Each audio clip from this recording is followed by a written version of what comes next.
Hello दोस्तों, मैं इसकी और आज हम बात करने वाले हैं कि how to design the framework in the selenium. यानी ये क्वेश्चन क्यों लाने का इसका पर्पज ये है, जो बीच बीच में इंटरव्यू के क्वेश्चन ला रहे हैं, कि ये है कि अगर आप जावा का कंटेंट कर रहे हैं तो साथ साथ सेलेनियम तो सीखना ही है। तो सेलेनियम में ना आपके सारे के सारे जो इंपॉर्टेंट क्वेश्चन है वो क्लियर हो जाने चाहिए पहले ही। आपको बाद में ये नहीं होना चाहिए कि कौन से क्वेश्चन आएंगे, क्या कंटेंट पढ़ना चाहिए। तो कंटेंट को बीच में लाया जा रहा है कि क्या इंपॉर्टेंट कंटेंट है, तो उस पर फोकस करते रहेंगे। तो इसलिए कंटेंट आ रहा है। तो बिना टाइम वेस्ट किए हम देख लेते हैं कि how to design the framework in selenium. अभी हमने सेलेनियम पे आए नहीं है, लेकिन सेलेनियम पे आने के बाद ये क्वेश्चन हमको होना चाहिए। अगर थोड़ा सा भी एक्सपीरियंस दिखा रहे हैं हमने, सेलेनियम में फ्रेशर भी है, तो ये क्वेश्चन जरूर पूछा जाएगा या पूछेगा आपसे स्टार्टिंग में कि how to design the framework in selenium. यानी आप जो कोड किया था सेलेनियम में, तो कौन सा फ्रेमवर्क, कैसे फ्रेमवर्क हमने डिजाइन किया था। तो देख लेते हैं पहले कि सबसे पहले क्या करेंगे हम। कि सबसे पहले जैसे ही हम अपना इक्लिप्स ओपन करते हैं, तो इक्लिप्स ओपन करने के बाद ये तो आपको मेंशन नहीं करने, इक्लिप्स तो सबको पता है इंटरव्यूअर को भी, इक्लिप्स पे करेगा डिजाइन। ये किसी आईडी इस पे मतलब स्पेसिफिक आईडी पे करेगा, तो इक्लिप्स यूज करते हैं मोस्टली।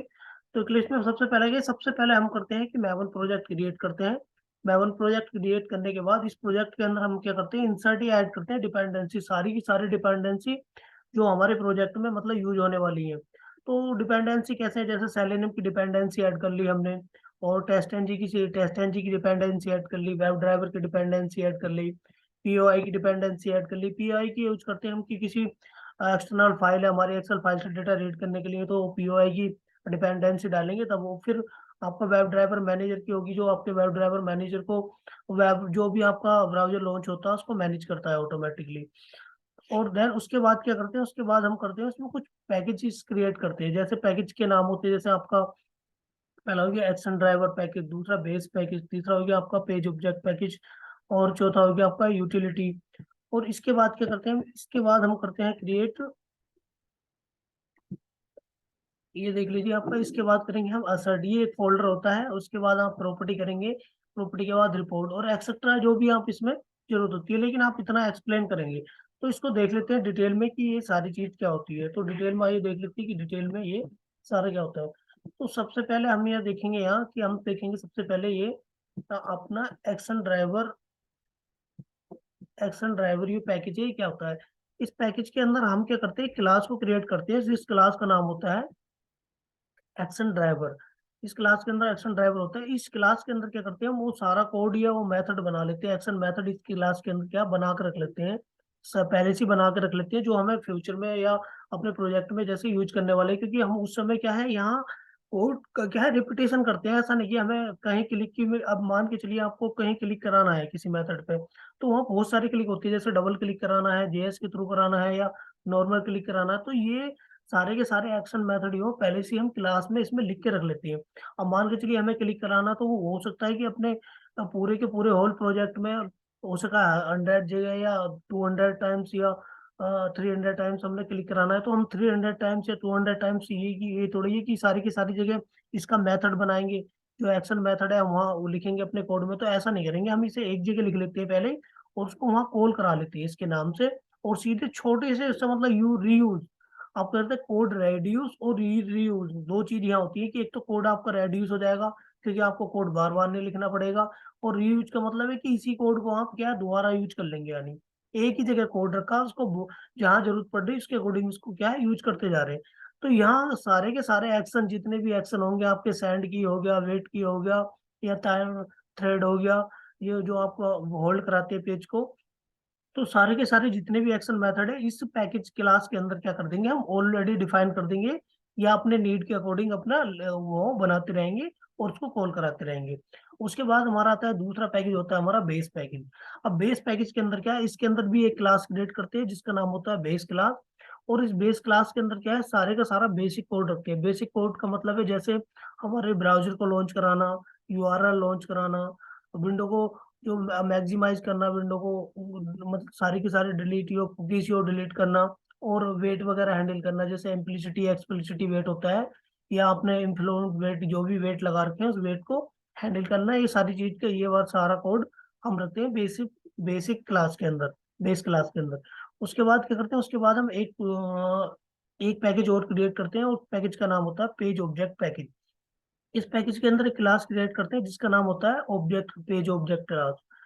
पेज ऑब्जेक्ट क्लास होता है, इस क्लास के अंदर क्या करते हैं हम, स्टोर करते हैं सारा ऑल द पेज ऑब्जेक्ट, यानी जितने भी पेज ऑब्जेक्ट है उसको स्टोर करते हैं, यानी हमें क्या क्या कराना है उसके अंदर, क्या लोकेशन है एलिमेंट की, और उस एलिमेंट का क्या हमने वेब एलिमेंट नाम देना है, मतलब नाम डिफाइन करना है। तो ये सारे का सारा कोड कर लेते हैं। मान के चलिए आपके प्रोजेक्ट के अंदर 10 पेज हैं या 20 पेज है, 100 पेज है, मान के चलिए 100 पेज है आपके पूरे प्रोजेक्ट के अंदर। तो आपको हर एक पेज के लिए एक इंडिविजुअली क्लास क्या करनी पड़ेगी, इंडिविजुअल क्लास आपको क्या है क्रिएट करनी पड़ेगी हर पेज के अंदर, मतलब एक पेज के लिए एक क्लास आपको अलग से क्रिएट करनी पड़ेगी।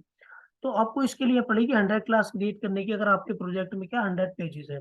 तो ये है आपका, और उसके अंदर सारे का सारा पेज स्टोर करेंगे उस क्लास के अंदर, इंडिविजुअल क्लास के अंदर ऑल द पेज ऑब्जेक्ट, यानी जितने भी ऑब्जेक्ट होंगे उसके अंदर एलिमेंट वगैरह होंगे सारे, उसके अंदर कोड क्या करेंगे हम उसका डिफाइन करेंगे या लिख के रखेंगे।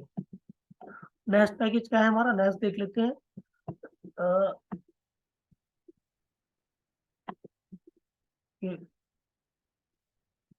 नेक्स्ट पैकेज है हमारा यूटिलिटी पैकेज। इस पैकेज के अंदर हम क्या करेंगे, क्लास को क्रिएट करेंगे, यूटिलिटी क्लास को क्रिएट करेंगे, और इन क्लास के अंदर हम कंटेन करते हैं सारे यूटिलिटीज, यानी यूटिलिटीज का मतलब है कि मिनिमम टाइम मैक्सिमम टाइम, यानी जो हमने बेस क्लास के अंदर जो हमने टाइम को कंट्रोल किया था इम्प्लिसिटी या एक्सप्लिसिटी वेट के द्वारा, तो या थ्रेड के द्वारा, थ्रेड और स्लिप के द्वारा।